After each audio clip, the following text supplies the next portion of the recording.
오늘 우리에게 주신 하나님 말씀은 요한복음 15장 1절부터 5절까지 말씀입니다. 한 목소리로 읽겠습니다. 나는 참 포도나무요 내 아버지는 농부라. 무릇 내게 붙어 있어 열매를 맺지 아니하는 가지는 아버지께서 그것을 제거해 버리시고 무릇 열매를 맺는 가지는 더 열매를 맺게 하려 하여 그것을 깨끗하게 하시느니라. 너희는 내가 일러준 말로 이미 깨끗하여졌으니 내 안에 거하라. 나도 너희 안에 거하리라. 가지가 포도나무에 붙어 있지 아니하면 스스로 열매를 맺을 수 없음같이 너희도 내 안에 있지 아니하면 그러하리라. 나는 포도나무요 너희는 가지라. 그가 내 안에 내가 그 안에 거하면 사람이 열매를 많이 맺나니 나를 떠나서는 너희가 아무것도 할 수 없음이라. 아멘.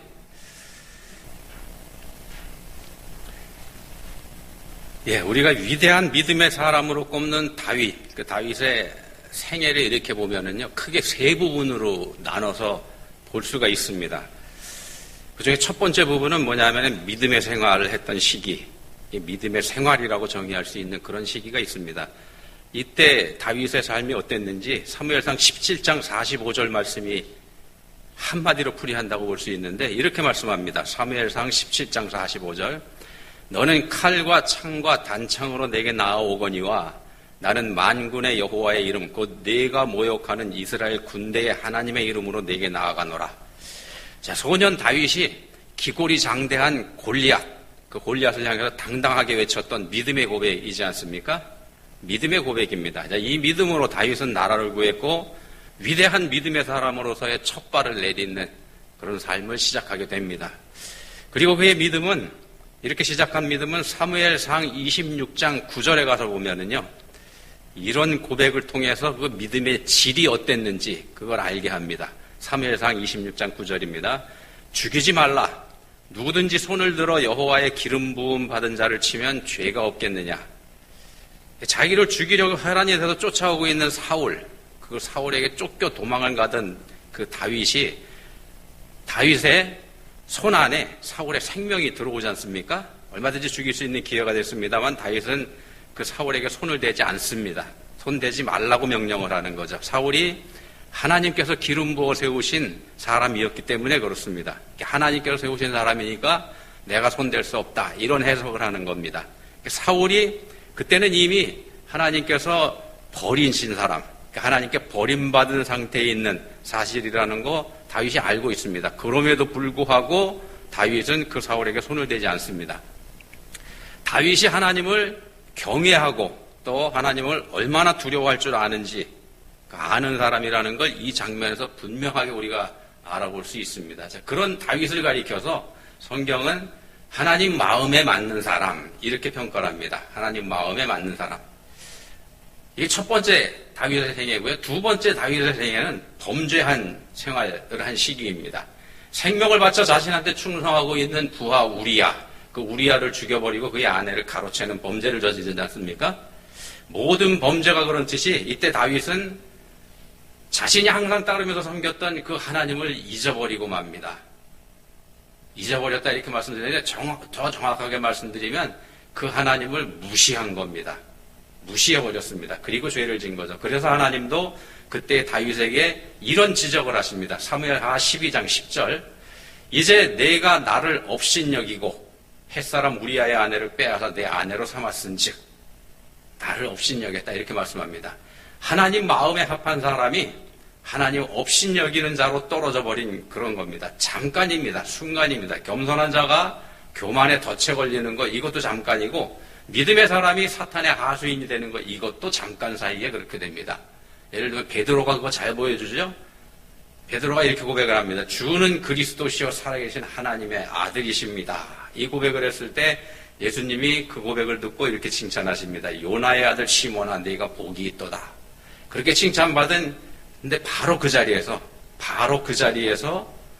사탄아 내 뒤로 물러가라 너는 나를 넘어지게 하는 자로라. 이런 호통을 또한 듣게 되지 않습니까? 같은 자리에서 칭찬받고 같은 자리에서 사탄이 돼버립니다. 이게 우리들의 실상이라는 겁니다. 우리가 이렇게 살아가고 있습니다. 순간입니다. 다윗의 마지막 인생 시기는 어떻게 정의할 수가 있는가 하면은 다윗이 자신의 그 죄를 회개하는 생활을 한 시기, 이렇게 볼 수 있습니다. 시편 51편 3절에서 이때 다윗이 이렇게 고백을 합니다. 시편 51편 3절, 무릇 나는 내 죄과를 아오니 내 죄가 항상 내 앞에 있나이다. 내 죄가 항상 내 앞에 있습니다. 이렇게 고백을 합니다. 자신의 죄가 항상 자신 앞에 있다. 이렇게 고백을 하는데 이게 무슨 얘기냐면 자기가 항상 죄하고 더불어 살고 있더라. 이런 처참한 고백을 지금 하고 있는 겁니다. 모든 것이 전적으로 자기가 지금까지 쌓아온 그것이 하나님의 은혜일 뿐 자신의 공로는 전혀 없다는 걸 발견하고 내뱉는 고백이기도 합니다. 이렇게 다윗이 나이 들어가면서 그의 신앙이 성숙해져 가고 있다는 걸 성경이 보여주고 있습니다. 겉으로 보기에는 다윗이 처참한 지경으로 떨어지는 것처럼 보입니다만 이게 사실은 이렇게 성숙해 가는 겁니다. 천하의 다윗도 여전히 문제가 있는 일개 인간에 불과했다는 걸, 그걸 성경이 꾸밈없이 우리한테 보여주고 있는 것이기도 하고 그렇습니다. 자, 본문 말씀은요, 예수님께서 십자가에 달리기 위해서 붙잡히시는 밤, 그 밤 최후의 만찬 자리에서 하셨던 말씀입니다. 나는 참 포도나무여 내 아버지는 농부라. 나는 포도나무여 너희는 가지다. 이렇게 말씀하십니다. 예수님께서 당신 자신을 포도나무다 이렇게 비유하시죠. 포도나무에 비유하십니다. 근데 우리가 성경을 읽어보면 구약 성경에서 포도나무, 이 포도나무를 여러 차례 이스라엘을 상징하는 용어로 이렇게 사용합니다. 이스라엘을 포도나무에 비유한 적이 꽤 여러 번 있습니다. 근데 항상 보면 이스라엘과 포도나무가 언급될 때 뭘 얘기하는가 하면은 이스라엘의 죄를 얘기합니다. 항상 부정적인 의미를 등장을 합니다. 포도나무는 이스라엘 땅에서 좋은 거죠. 필수적인 그런 과실이기도 합니다. 근데 부정적인 이미지를 동반해서 사용이 된다는 말씀입니다. 예를 들면 이런 겁니다. 이사야 5장 2절, 땅을 파서 돌을 제하고 극상품 포도나무를 심었도다. 좋은 포도 맺기를 바랐더니 들포도를 맺었도다. 극상품 포도나무를 갖다 심었더니 결과를 보니까 들포도를 맺고 있더라. 이스라엘이 그 지경이 됐다는 겁니다. 예레미야 2장 21절에서는 이렇게 말씀합니다. 내가 너를 순전한 참 종자 곧 귀한 포도나무로 심었거늘 내게 대하여 이방 포도나무의 악한 가지가 되면 어찌 됨이냐. 이스라엘이 끝없이 하나님을 배반했죠. 그거 말씀하는 겁니다. 그래서 이게 역설이 되고 말았습니다. 자신들한테 하나님께서 주신 복이 오히려 이걸 근거로 해서 이스라엘이 멸망하는 길로 빠지게 되지 않습니까? 이스라엘이 자초한 죄입니다. 이스라엘은 나무로서의 자격이 없었더랬습니다. 나무로서의 자격이 없었더랬습니다. 스스로 열매를 맺는 나무가 되지 못했다는 말씀이죠. 그걸 구약 성경이 분명하게 보여줍니다. 사실은 나무가 될 수 없는 그런 존재였더랬죠. 우리가 그렇다는 말씀입니다. 그래서 본문 1절에서 예수님께서 이렇게 말씀합니다. 나는 참 포도나무여 내 아버지는 농부라. 여기서 예수님 당신 자신을 참 포도나무다. 내가 포도나무다 이 말씀하십니다. 극상품 포도나무라고 표현됐던 이스라엘이 처참하게 실패한 것, 이거에 대한 비유로서 하신 말씀이기도 합니다. 제 아무리 좋은 포도나무라고 할지라도 그게 바르게 자라지 못하면 가치가 없는 들포도로 변질되고 말 것이다. 이걸 또 강조하는 말씀이기도 하죠. 아무리 품종이 좋아도 결실이 없으면 생명이 없는 거하고 똑같습니다. 결실이 없으면 생명이 없는 거하고 똑같습니다. 생명이 없으면 그건 죽은 나무죠. 아무리 좋은 나무라도 가꾸지 않으면 엉망이 될 것이고요. 극상품 포도나무가 들포도가 되지 않습니까? 아무리 좋은 나무라도 영양을 공급받지 못하면 결실하지 못합니다. 하나님의 돌보심을 말씀드리는 겁니다. 생명은 하나님에게서 옵니다. 우리 삶에 영양을 공급하시는 분도 하나님이시고 또 본문에 보시면 하나님이 농부로 이렇게 표현이 되는데 농부이신 아버지 하나님의 가지치기가 없으면 그게 없으면 포도나무가 견실하지 못합니다. 양분만 빼먹는 부실한 가지를 제거해버려야 열매 맺는 가지에 영양이 집중돼서 열매가 튼실해지죠. 열매가 실해집니다.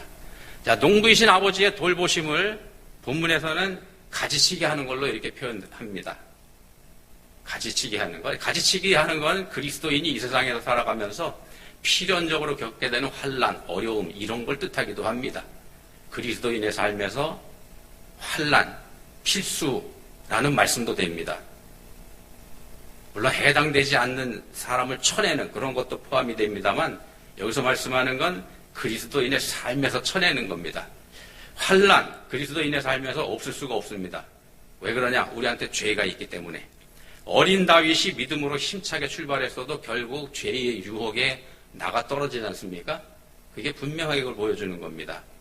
우리 삶에 쳐내야 될 가지가 있다. 그럼에도 불구하고 우리가 걱정할 필요는 없습니다. 왜 그러냐면 하나님께서 지켜주시고 하나님께서 보호해 주시니까. 믿는 사람한테는 하나님께서 평안을 주시기 때문에 우리가 걱정할 필요는 없습니다. 그리스도인의 삶에 있는 걱정, 염려, 두려움 이거 하나님께서 없애주시는 겁니다. 가지치기가 또 그걸 뜻하기도 합니다. 하나님께서 없애주십니다. 우리가 스스로 해결할 수 없다는 말씀입니다. 우리가 스스로 그 문제를 해결하려고 덤빌 때 우리는 결국 들포도를 맺을 수밖에 없게 됩니다.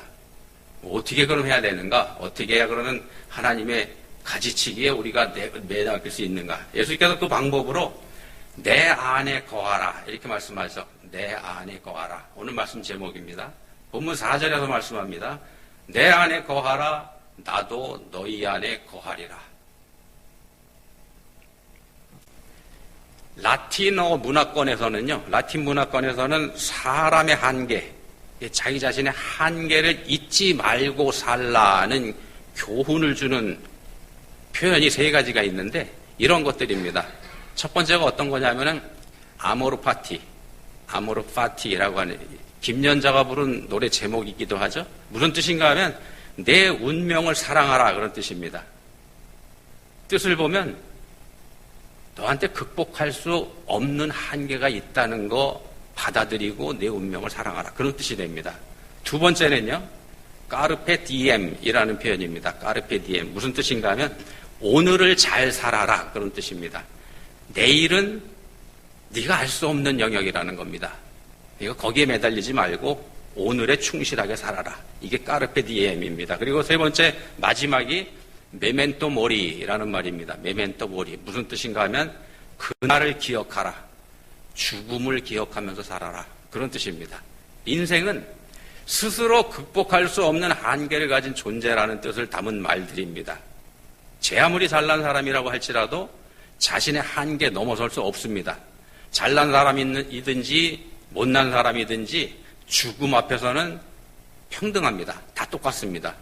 누구도 그 벽을 넘어설 수 없습니다. 인간으로서는 극복할 수 없는 한계죠. 자, 이걸 아는 사람이 자신을 아는 사람이라는 얘기입니다. 이걸 알고 사는 사람, 의식하고 사는 사람, 자신이 무한한 존재가 아니라는 사실을 의식하고 사는 것. 그런 교훈을 주는 건데 그렇다고 해서 우리가 그 한계를 절대로 극복할 수 없느냐? 그건 아닙니다. 바로 예수님이 계시지 않습니까? 예수 그리스도께서 말씀하셨습니다. 내가 곧 길이요 진리요 생명이다. 십자가의 길이 있다는 말씀입니다. 십자가로 가면 거기서 길을 찾을 수 있다는 겁니다. 생명을 얻는 길. 죽음 앞에 모두가 평등하고 동일합니다만 벽을 넘을 수 없습니다만 십자가 안에 생명이 있습니다.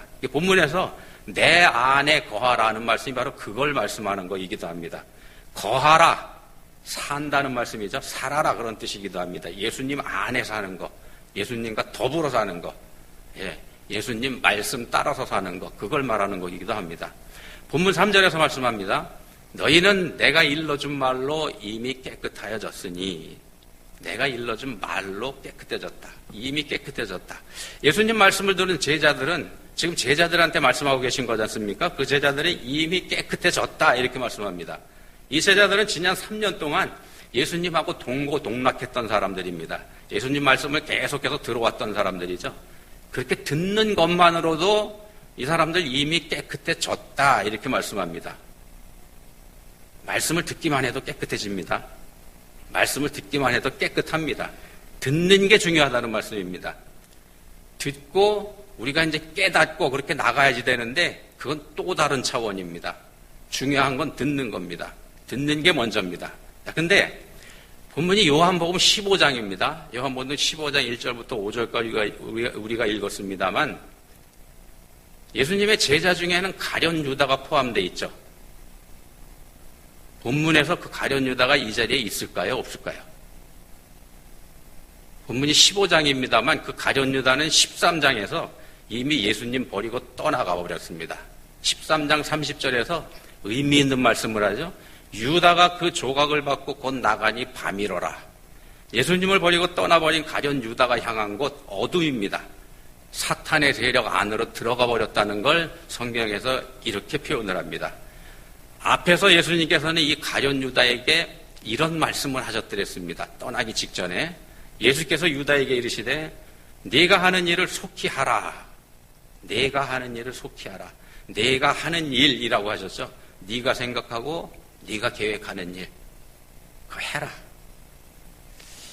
네가 갈 길이 그 길인가 보다. 본문에서 말씀하는 내 안에 거하라는 말씀하고 완전히 반대입니다. 말씀을 말씀으로 받지 않는 것. 예수님께서 3년 동안 가르치신 그 말씀을 자기한테 주시는 말씀으로 받지 않았다는 얘기입니다. 바꿔서 얘기하면은 계속해서 주신 말씀을 다 무시해버렸다는 얘기입니다. 그 말씀을 자기하고 상관없다 이렇게 해버린 거죠. 남에게 하는 말로 들었다는 얘기입니다. 11제자는 말씀을 들으면서 예수님과 함께 했습니다. 말씀을 들으면서 예수님과 함께 했습니다. 그것뿐입니다. 별것도 아니죠. 따지고 보면 그냥 주님과 함께 한 거. 근데 이걸 바꿔서 얘기하면은 말씀을 거부하지 않은 게 됩니다. 주님이 이 사람들한테 이렇게 말씀합니다. 너희는 내가 일러준 말로 이미 깨끗하여졌으니. 자, 떠나버린 가룟 유다는 깨끗하지 않습니다. 가지치기 당한 거죠. 자기 생각대로 하는 게 예수님께 붙어있지 않는 겁니다. 자, 그렇게 자기가 없어져야 된다 하는 말씀을 좀 드리고 있습니다. 다윗이 범죄한 이후에 회개하는 시기를 마지막 그의 삶의 후반부에 살았다 이렇게 말씀드렸는데 그게 바로 이 사실을 뼈저리게 깨달았던 겁니다. 다윗은 자신이 훌륭한 신앙인이다. 아마 이렇게 생각했을 것 같습니다. 실제로 우리가 그의 삶을 들여다보면은 그렇게 인정한 부분이 얼마든지 있지 않습니까? 앞에서 읽어드렸던 골리앗에게 선언했었던 그 믿음의 고백, 그것도 포함해가지고요. 그렇지만 다윗도 역시 죄인된 일개 인간에 불과했다는 거, 이게 증명된 사건이 바로 밧세바 사건이기도 합니다.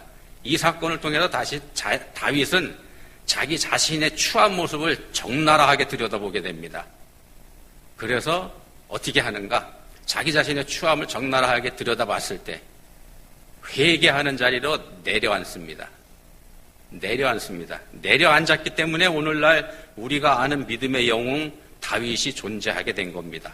내려앉지 않았더라면 다윗은 없습니다. 다윗은 자기 힘으로 안 된다는 뼈저린 경험을 했고요. 마침내 시편 51편 11절에 가면은 이런 고백을 합니다. 사실은 고백이기보다는 하나님 앞에 매달려서 애원하는 겁니다. 이렇게 말합니다. 나를 주 앞에서 쫓아내지 마시며 주의 성령을 내게서 거두지 마소서. 하나님께 매달리는 거죠. 본문 5절에서 예수님께서 말씀하십니다. 나는 포도나무여 너희는 가지라. 그가 내 안에 내가 그 안에 거하면 사람이 열매를 많이 맺나니 나를 떠나서는 너희가 아무것도 할 수 없습니다. 예수님과 함께 할 때 우리에게서 열매가 맺힙니다. 예수님과 함께 하는 게 포인트라는 말씀을 지금 드리고 있습니다. 우리는 아무것도 할 수 없음이라 의 상태에 있는 존재들입니다. 우리 스스로는 내가 할 수 있다 이렇게 생각을 하고 있고요. 또 요즘 세상이 그렇게 가르치죠. 너는 할 수 있다. You can do it. 이걸 가르칩니다만 오늘 성경은 말씀합니다. 나를 떠나서는 너희가 아무것도 할 수 없다. 오직 예수님과 함께서 하는 것, 그것뿐입니다. 그게 답입니다. 예수님 말씀을 읽고 또 말씀을 들으면서 사는 그겁니다. 그러면 그렇게 말씀을 듣고 읽고 살면 그러면 우리에게서 그 말씀이 역사합니다. 그게 붙어 있는 겁니다. 떨어지지 않는 것, 말씀과 함께 하는 것. 그럴 때 나무이신 예수님께서 가지로 붙어 있는 우리를 통해서 열매를 맺으시는 겁니다. 열매는 가지에 열리죠. 가지에 열립니다만 나무에 열리지 않습니다. 나무이신 예수님도 가지인 우리가 필요합니다. 가지에 열매가 열립니다만 가지가 아니라 나무가 가지의 열매를 맺히게 하는 겁니다. 가지가 하는 거 아닙니다. 나무가 합니다. 그래서 열매를 보고 그 나무가 무슨 열매인지 아는 거죠. 자, 우리는 완전할 수 없습니다. 우리 중에 누구도 완전한 사람 없습니다. 그래서 우리는 누구에게서든지, 우리 중에 누구에서든지 흠을 찾아낼 수가 있습니다. 우리한테 그런 능력이 있고 그런 은사가 있습니다. 누가 됐든지 흠을 찾아내서 흉볼 수 있는 능력이 우리한테 있죠. 그 얘기는 누구에게나 다 흠이 있다는 말씀입니다. 근데 하나님께서는 우리가 가진 그 수많은 문제, 그 문제를 보시기보다는 그 수많은 문제투성이 안에서 하나를 찾아내십니다. 뭘 찾아내시는가? 하나님 마음에 드는 하나. 그걸 찾아내십니다. 그래가지고 찾아내신 그거에 집중을 하십니다.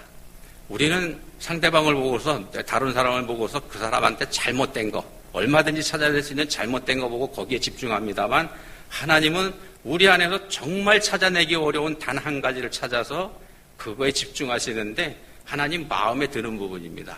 그리고 나머지는 덮어버리십니다. 그게 하나님 은혜입니다. 모세에게서는 하나님께서 겸손을 찾아내셨죠. 민수기 12장 3절에서 말씀합니다. 모세로 말하자면 땅 위에 사는 모든 사람 가운데서 가장 겸손한 사람이다. 모세에게서는 겸손을 찾아내시고 겸손을 모세에게서 찾아내신 하나님은 그에게서 다른 거 다 덮어버리십니다. 그가 잘못한 거 있는데도 불구하고 덮어버리십니다. 모세에게 다른 사람들이 반기를 들고 덤벼들었을 때 다 막아주시지 않습니까? 하나님께 붙어있는 사람한테 베풀어 주시는 하나님의 은혜가 바로 이런 겁니다. 이게 하나님의 사랑입니다. 하나님 편에 서는 사람, 그 사람을 하나님께서 이렇게 돌봐주신다는 말씀을 좀 드리고 있는 겁니다. 말씀을 받아들일 때, 우리가 말씀을 받아들일 때 그렇게 하나님께서 우리를 돌보아 주시고 우리를 지켜주시는 겁니다. 때로는 우리가 말씀을 받아들이는 일에 게으르죠. 그렇다고 해도 말씀이 우리 안에서 역사합니다. 말씀이 우리를 만들어갑니다. 그래서 말씀을 듣는 게 중요합니다. 듣는 게 곧 말씀이신 예수님께 붙어있는 거기도 하다고 앞에서 말씀드렸습니다. 붙어있을 때 가지치기를 통해서 우리를 깨끗하게 만들어주시는 겁니다. 그럴 때 열매가 맺히게 되죠. 하나님께서 우리 한국 기독교에 혹독한 가지치기를 하셨지 않습니까? 신사참배 강요로 대표되는 일제 강점기를 우리 교회가 지나게 하셨고요. 또 수많은 순교자를 낳은 6.25도 우리 교회가 겪게 하셨고, 그때 우리 한국 기독교가 매달리고 의지할 수 있었던 분 오직 예수 그리스도, 오직 십자가뿐이었더랬습니다. 그때 아무것도 없었지 않습니까? 우리한테 한국 교회가 이렇게 닥친 환란은 그리스도인들이 자신들의 희생도 마다하지 않는 상태로까지 만들어갔습니다. 자신을 희생하면서 하나님 일을 하는데 다른 사람을 섬기는 일에 주저하지 않았던 게 우리 한국 기독교입니다. 그렇게 성장한 우리 한국 교회가 엄청난 힘을 가지지 않았습니까? 미국에 의해서 두 번째로 선교사를 많이 파송하는 나라가 된 이유가 바로 거기에 있습니다. 100년 전에 3.1운동할 때, 1919년 3.1운동을 할 때 민족대표 33인이 나섰지 않습니까? 33인 중에 절반이 개신교 신자였더랬습니다. 그분들이 믿음을 가지고 그렇게 한 겁니다. 포도나무인 가지에 붙어 있다는 게 바로 이런 겁니다. 자신을 희생하는 것. 자신을 희생한다는 건 우리 편에서 우리 자신을 놓고 보면 내 생각을 죽이는 것. 내 생각을 죽이고 하나님 말씀대로 따라가는 것. 예수님은 당신 자신을 희생하셨습니다. 그 예수님께서 일러주신 말씀으로 이미 깨끗하여진 제자들 역시 자신을 희생했고요. 우리가 또 그렇습니다. 우리가 예수님과 함께하면서 우리 생각을 죽이고 우리 자신까지 죽일 때, 그럴 때 우리 안에서 새로운 생명이 나타나게 됩니다.